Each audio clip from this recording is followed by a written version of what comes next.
Patient number 1 is a thin man with all the hair removed from his head. Years of drug use cost him his wife, his money, and his self-respect. Now, he meets with a surgeon who will operate on him in 72 hours. The doctor plans to cut 2 small holes in the man's head and connect electrodes to his brain. Doctors have long used the treatment known as deep brain stimulation, or DBS, for movement disorders like Parkinson's disease. Now, they are performing the first clinical trial of DBS for methamphetamine addiction at the Shuiqin Hospital in Shanghai, China.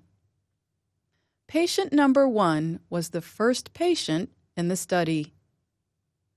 The surgeon plans to implant a device that acts like a pacemaker for the brain.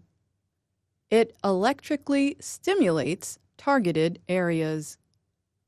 Researchers in Europe have struggled to get patients for their DBS addiction studies.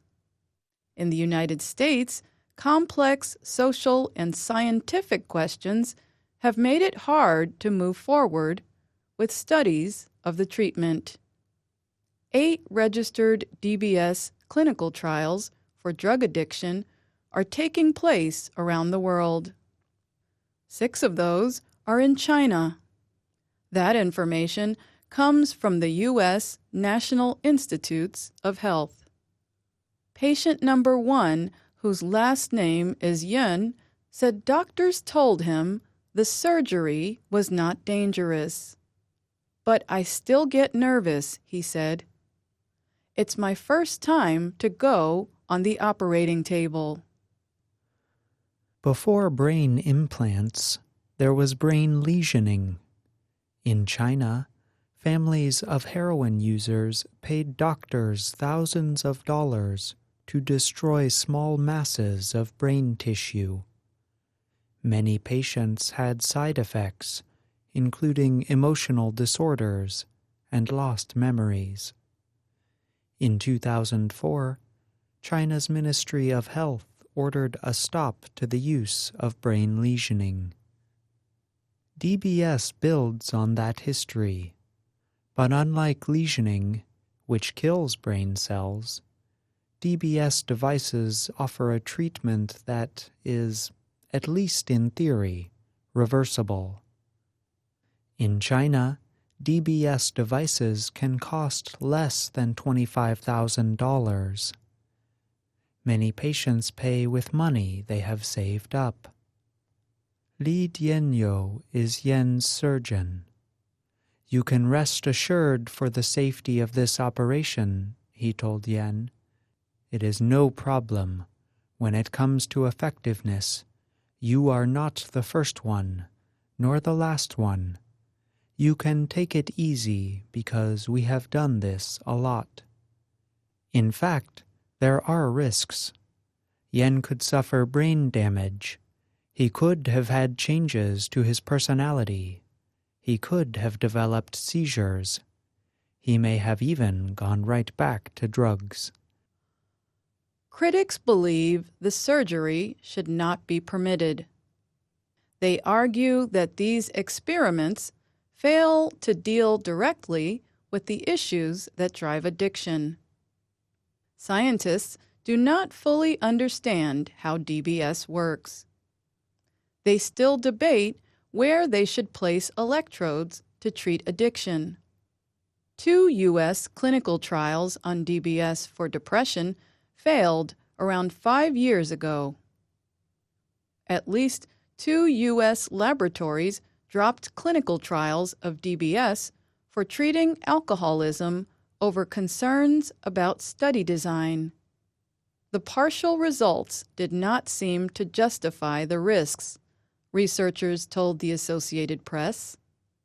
The U.S. Centers for Disease Control and Prevention reports that over 500,000 Americans died of drug overdoses between 2008 and 2017.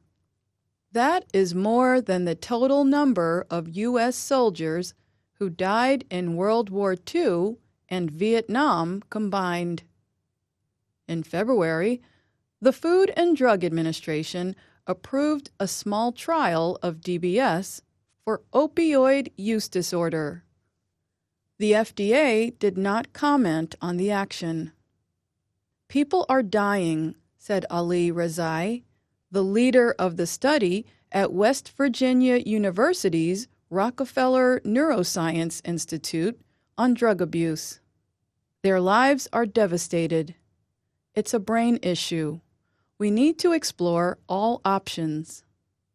Nader Peradian is a neurosurgeon at the University of California, Los Angeles.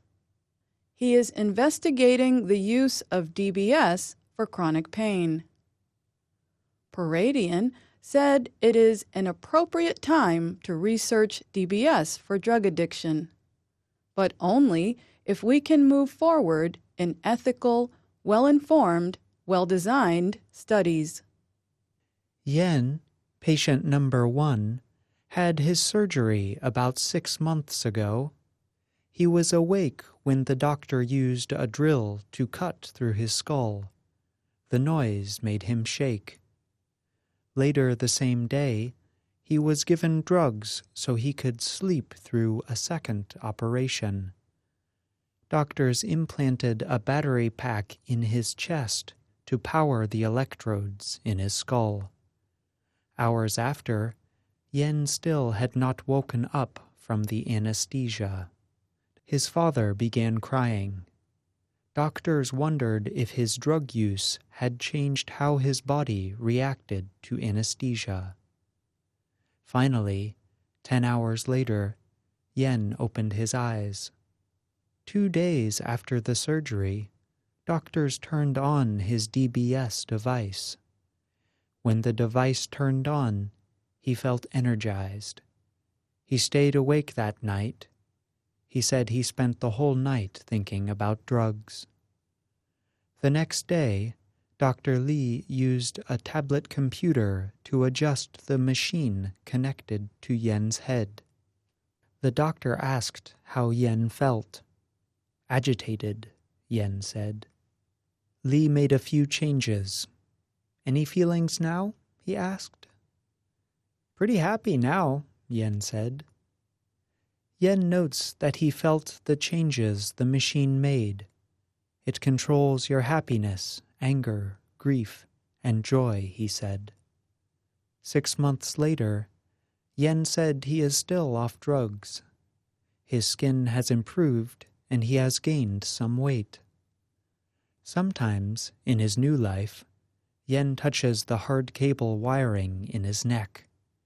It leads from the battery pack to the electrodes in his brain, and he wonders, what is the machine doing inside my head?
Hi, thank you for watching.